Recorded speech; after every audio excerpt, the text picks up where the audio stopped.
Muito bem, agora chegou a hora de esclarecer algumas dúvidas para o consumidor, só que dúvidas relacionadas aos planos de saúde. Polêmico, viu?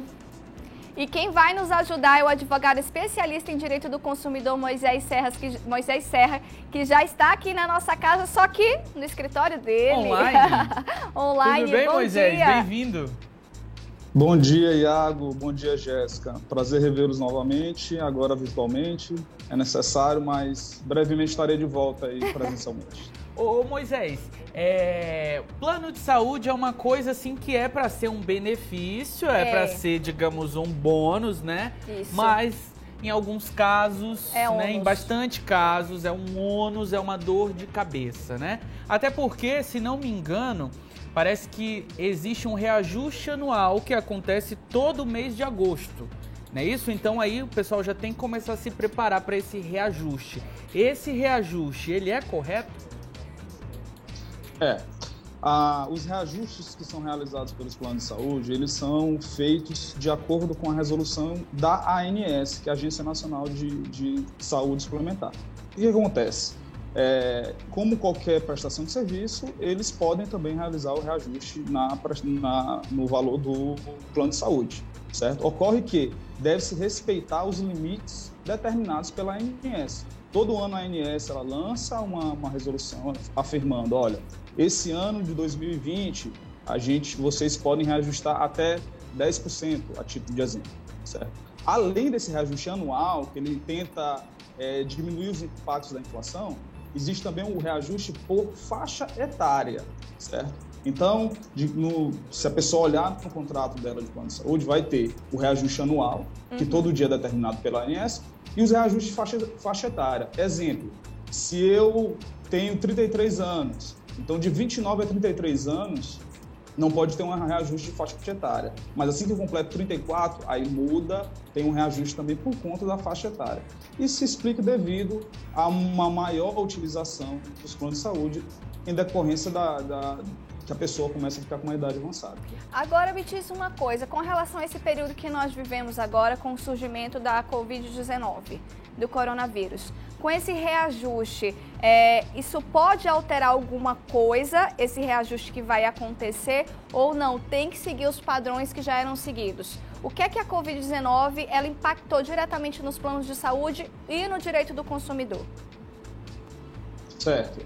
A respeito da questão da pandemia do Covid-19, o governo do Estado do Maranhão, eles sancionaram uma lei 11.281 de 2020, que ela determinou a proibição da suspensão da prestação de serviço caso a pessoa deixe de efetuar o pagamento, certo? Então, nesse período, em decorrência do grande número de pessoas desempregadas, mesmo se a pessoa não conseguir pagar o seu plano de saúde, no período da pandemia, o plano de saúde não pode suspender a prestação de serviço.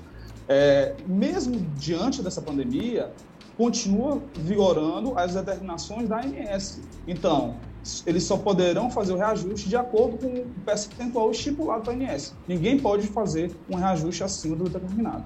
Entendi. E aquelas pessoas que, por exemplo, foi um período que não foi, né, confortavelmente, ninguém estava bem financeiramente, né, pegou todo mundo desprevenido. Aquelas pessoas que deixaram de honrar, claro, por seus motivos plausíveis, né, durante o período da pandemia. Esse plano de saúde que foi cancelado, aquele consumidor que teve o plano de saúde cancelado, ele pode reaver, de repente procurou um tratamento, né? E não teve porque a mensalidade do plano estava atrasada, né? O próprio plano acabou cancelando, isso é correto? Como eu disse, né, o governo do Estado do Maranhão, ele sancionou essa lei recentemente e os planos de saúde não podem fazer. Caso eles façam, o que o consumidor deve fazer? Ele deve ajuizar uma ação, ou no juizado especial, ou contratar um advogado para ir na justiça comum. Ele pode realizar uma reclamação junto ao PROCON e, eventualmente, o valor que ele tenha gasto, certo, para realizar um tratamento, ele pode solicitar o ressarcimento, enquanto estiver vigorando essa lei. É claro que, do lado dos planos de saúde, eles vão tentar deslegitimar a lei, né? Tentar tratar a respeito de uma eventual inconstitucionalidade, enfim. Mas o papel aqui meu papel, o papel dos advogados do direito do consumidor, é resguardar os direitos dos consumidores. E enquanto estiver vigorando a lei, os planos de saúde são obrigados a manter a prestação de saúde enquanto estiver vigorando a pandemia. Então, eles simplesmente não podem cancelar, certo? E se eles cancelarem, a pessoa tem que buscar os mecanismos corretos para reaver a sua prestação de saúde. O problema é que, né, já não tem dinheiro. Aí vai ter que tirar do bolso que não tem para pagar para depois ser ressarcido. É complicada a situação. Né? Não, e o interessante é que ele falou sobre essa lei que assegura, né? Mas, por exemplo, você falou que enquanto nós estivemos nessa situação de pandemia, mas, por exemplo, numa situação normal, né, sem a pandemia, até quanto tempo, por exemplo, os planos de saúde podem suspender o fornecimento do tratamento com a ausência do pagamento? Tem um mês de 1, 2, 3 meses? O limite, o né? limite. Sim.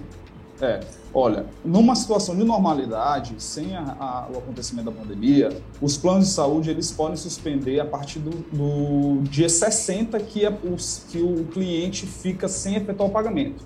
Se ele ficar 60 dias em atraso, isso não de forma contínua, mas de forma fracionada, inclusive, dentro de um prazo de 12 meses, os planos de saúde eles podem suspender, sim, a prestação de serviço. Então, se num mês você atrasou 15 dias, no outro você atrasou 20, e isso acumular dentro de um prazo de 12 meses, 60 dias de atraso, o plano de saúde pode suspender a prestação de serviço. Entendi. Realmente é um compromisso ali que a gente tem que honrar, nós sabemos, né, que principalmente crianças, quem tem crianças em casa, né, quem tem idosos também. Então, a gente é um compromisso que a gente sabe que tem que estar lá no nosso orçamento e tem que ser honrado, até porque a gente nunca sabe a hora que vai precisar usar, né? E água é bem complicado. E é um serviço particular, né? Ninguém está pedindo favor, você paga por aquele serviço. Verdade. Agora, tem alguns casos que você fecha um contrato com uma determinada rede hospitalar e aí, de repente, padrão, né? Essa rede hospitalar, esse plano, decidem brigar, resolver uma treta entre eles, aí rompe, né? E aí você tem que trocar de médico, ou então você quer marcar um exame, não tem o exame, tá daqui para 40 dias, ou então você tem que ir marcar presencialmente lá na Cajazeiras, que fica... Vai para um outro hospital que não tinha nada a ver, né? Esses casos que acontecem, que o vendedor que vai te oferecer o plano, geralmente ele não conta, né? Alguns, né, não contam, deixam bem embutidos esses segredinhos, né? O que a gente pode cancelar sem pagar multa, a gente pode trocar, fazer um upgrade de plano sem precisar sair no prejuízo. Ou até mesmo, se tá lá no contrato, o que é que o plano pode fazer? Ele tem que honrar com o contrato que eu assinei? Explica pra gente.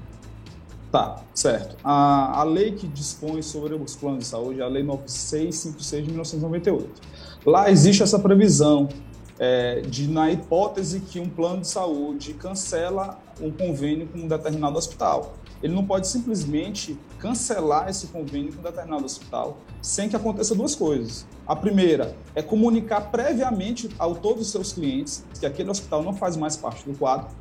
E a segunda coisa, que é o principal, é que ele proporcione um outro hospital de mesmo patamar, ou seja, de mesma estrutura. Exemplo, a título de exemplo, nós temos aqui 2 hospitais na cidade de São Luís que têm estruturas similares, certo? Então, se eu cancelo de um hospital, eu tenho que fornecer do outro hospital. Caso assim ele não faça, ele vai estar infringindo a lei. Isso pode determinar uma rescisão contratual e a pessoa ser indenizada por conta de uma publicidade enganosa, pois vários consumidores eles vão para um determinado plano de saúde porque eles querem receber uma prestação de serviço de um determinado hospital e isso às vezes não acontece, certo? A consequência é uma rescisão contratual, responsabilidade para o fornecedor, inclusive caso a pessoa se sinta lesada, ingressar com uma ação judicial para danos morais. E quando, por exemplo, né, a gente quer marcar um exame ou uma consulta e aí é negado? Não, é porque a sua operadora, o seu plano não cobre esse exame. O que é que a gente faz, hein? Se você está pagando lá, se você acha que você pode fazer consulta de tudo, não, depois de 30 dias, carência, ainda tem a carência, né? E depois eu vou pedir para você explicar um pouquinho sobre essa carência de 30, 60, 90 dias, até 300 dias às vezes para realizar um procedimento. Quando isso acontece, o que é que a gente faz? A gente paga e depois entra com uma ação? Como é que faz? Olha, Jéssica, numa situação como essa, existe um embate tá? O plano de saúde, eles afirmam que eles só podem fornecer procedimentos de exames, consultas, de acordo com as resoluções da ANS, certo? Então, eles falam assim, não foi liberado seu exame porque não está incluso no rol da ANS. Ocorre que isso é um entendimento completamente equivocado dos planos de saúde. O entendimento do STJ é o contrário. Aquele rol da ANS é um rol somente exemplificativo, porque são tantas situações diversas, seria impossível elencar em um documento todos os exames necessários, certo? Então, aquele rol, ele é somente exemplificativo, tá? Não é um rol taxativo, como nós falamos. Portanto, o plano de saúde, ele tem que prestar o serviço de forma adequada, desde que aquele problema ele esteja elencado no CID-10, que é uma nomenclatura internacional de problemas, de doenças, de exames da Organização Mundial de Saúde. Então, se ele for uma doença ou um procedimento que esteja elencado dentro do rol do CID-10, o plano de saúde tem que fazer, por mais que aquele procedimento não esteja previsto no rol da ANS. Então, a galera tem que ficar por dentro desse CID-10, né? Desse CID-10. E só para finalizar o nosso bate-papo, explica um pouquinho pra gente, porque existem muitas pessoas que estão, por exemplo, entrando numa empresa agora e essa empresa dá aquele benefício do plano, né, de saúde, ou então o pai está fazendo sacrifício com a mãe para pagar o plano da saúde da criança, enfim, da esposa. Explica para essas pessoas, pra gente, na verdade, essa questão da carência. O que é essa carência? De 30 dias, 60 dias, alguns procedimentos que são até de 1 ano, por exemplo, de carência. Tem que pagar 1 ano de plano de saúde para poder utilizar o serviço. Show de bola, muito bom esse marketing. Exatamente. O que acontece? Primeiro a gente tem que ter em mente uma situação. Quando você já tem um plano de saúde e vai para outro plano de saúde, ocorre uma portabilidade, portanto não terá carência em momento algum. Agora, a partir do momento que você inicia um convênio com o plano de saúde, existem as carências previstas no rol da ANS, de 24 horas, se não me engano, a respeito de procedimentos de emergência, de 30 dias para alguns tipos de consulta e alguns exames. Agora, esses procedimentos, essas carências de até 365 dias, elas não têm previsão em lei. Então, ela seria considerada abusiva, uma prática abusiva por parte dos planos de saúde. Nossa, porque existem às vezes, né, muitas mulheres que acabam de ter um plano de saúde, descobrem que estão grávidas, não conseguem fazer a cirurgia no hospital pelo plano de saúde, aí tem que desembolsar o valor. Então, esse assunto é bem complicado. Inclusive, eu já convido até você para voltar um outro dia para a gente conversar exclusivamente só sobre isso, pode ser? Sobre carências? Retornarei com o maior prazer, com a maior satisfação. Beleza, Moisés, a gente agradece aí sua disponibilidade. O bate-papo foi bom, né, Jéssica? Obrigado, tá, Moisés? Obrigado, Iago. Obrigado, Jéssica. Um abraço. Até a próxima. Valeu. Até a próxima. Isso é que a gente...